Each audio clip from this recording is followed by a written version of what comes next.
Fois, nous sommes à Fresnay, donc on peut applaudir quand même. Voilà, merci de l'accueil. Et grâce à Bruno, on va faire une balade inédite parce que Bruno, comme vous le savez, il se penche toujours dans l'histoire des villages. Il a encore énormément travaillé pour cette découverte. Et puis, merci d'être nombreux encore une fois. C'est l'avant-dernière sortie estivale des Marches Normandes. Oui, déjà, l'été se termine déjà. On en fera une autre jeudi prochain à 18 h à Annette, où on découvrira qui a habité Annette. En attendant, on va se pencher sur Fresnay grâce à Bruno. Alors Bruno, donne-nous de fin avant qu'on parte explorer ce village. Merci à vous. Enfin, j'aurais pas le même appétit que vous, parce que moi c'est un pèlerinage pour moi, parce que ma famille habite, mes ancêtres habitent d'ici depuis au moins le XVIIe siècle. Donc, je ne vais pas tout raconter parce que ça se raconte pas partout, mais donc voilà. Déjà la maison qui est là-bas, c'était la maison de mon arrière-grand-père, et c'est toujours la famille Douard, je crois. Hein. Enfin, je ne sais pas si vous les avez vus comme clients, la famille Douard. Là.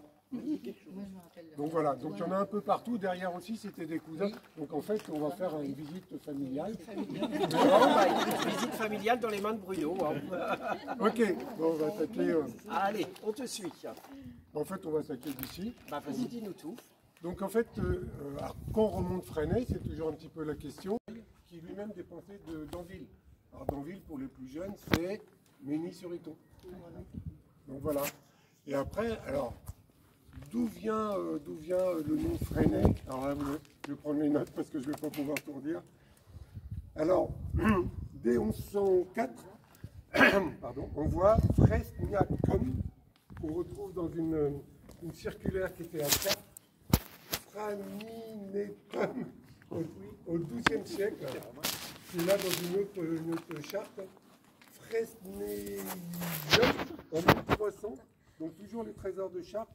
Et enfin deux mots qui sont fraxinum et etum, qui sont passés dans la langue d'oeil pour frénois ou Fresnay. Alors une Fresnay, c'est là où il y avait principalement des frênes. Voilà. Et on va commencer, et je vous raconterai la suite au cours d'une promenade.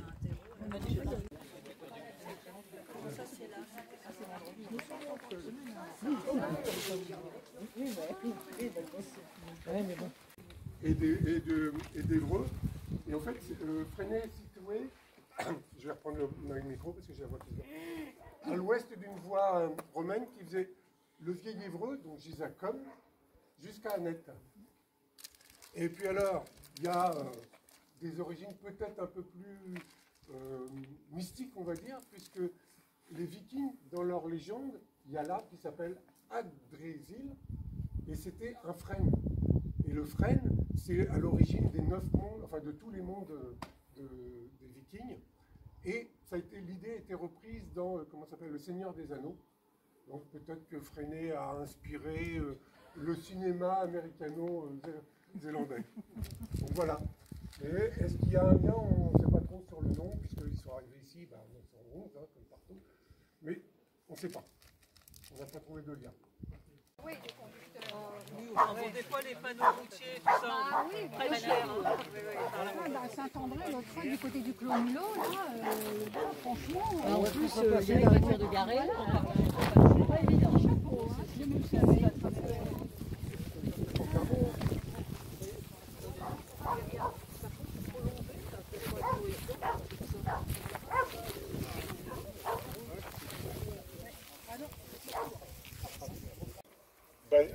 Mis sur le patronage de Saint-Pierre. Saint-Pierre, c'est le nom de l'église actuellement. Et à un moment donné, Saint-Germain-de-Fresnay et Fresnay étaient ensemble. Il semble même qu'à une époque, c'était Saint-Germain-Fresnay qui était le chef-lieu des deux. Bon, comme beaucoup de villages, ça s'inverse. Et donc, on va parler un peu de la vie de Fresnay. Donc, fin 19e, début 20e, il y avait une école, il y a eu jusqu'à une cinquantaine d'enfants. La messe, alors, un temps, la messe de Fresnay s'est tenue justement à Saint-Germain-de-Fresnay. Donc voilà, elle est revenue ici depuis quelques temps, puisque notre cher prêtre Christophe a rouvert l'église avec les bonnes œuvres de... Comment ça s'appelle comme association déjà? Les enfants de Sainte-Barbe. Les enfants de Sainte-Barbe. Voilà, on va avancer et on parlera de l'économie locale. On va parler. Alors, fin 19e, début 20e, sur Fresnay, il y avait 4500 pommiers. Et Fresnay, il y en avait 4100. Donc ça fait presque 10 000 à 2. Et la question, alors est-ce que le cidre est normand ou il est breton? Les deux. Ni l'un ni l'autre. Non, il est basque. Voilà. Et la capitale du cidre serait au Pays Basque. Et on parle donc, enfin en Normandie, on en parle dès 1080, on commence à parler du cidre. En Bretagne, c'est plutôt le XIVe siècle. Et déjà, alors, dans des récits grecs et romains, on parlait du vin de pomme. Donc voilà. Et alors, je vais avoir une deuxième question. Quel est le point commun entre Ramsès II, Ramsès III et Jacques Chirac? Voilà. Que des momies.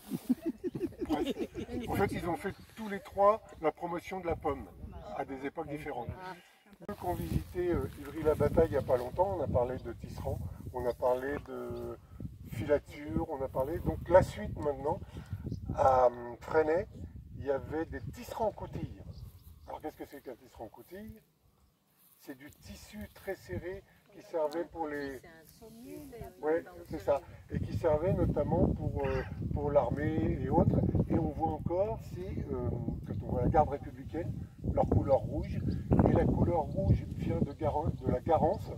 Et Garancière, qui est un petit peu plus loin, ça vient de là. Une Garancière, c'était un champ de Garance qui permettait de faire la couleur rouge.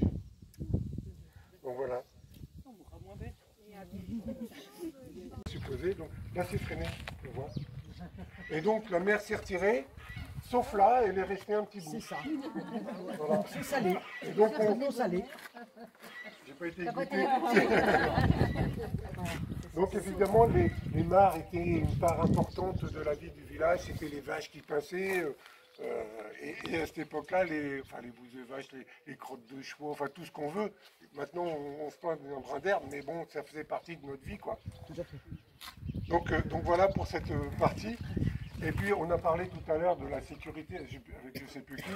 Donc, ils ont été très précurseurs à Fresnay, parce qu'en 1913, il y avait le préfet qui a envoyé un petit courrier qu'il fallait limiter le nombre de débits de boissons pour limiter les alcooliques. Donc le maire a dit, je vais prendre une mesure, je vais faire des bars au moins à 2 poteaux à l'entrée quand on arrive, pour dire attention, carrefour très dangereux, donc là où il y a le feu rouge maintenant, et ils étaient mis à 100 mètres avant, donc il fallait ralentir également.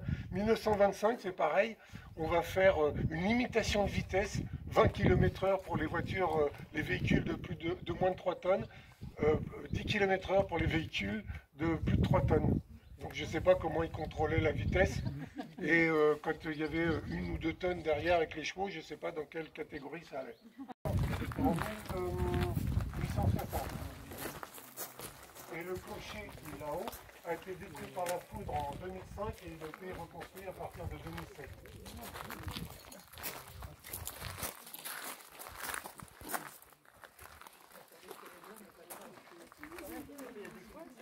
Même la tempête.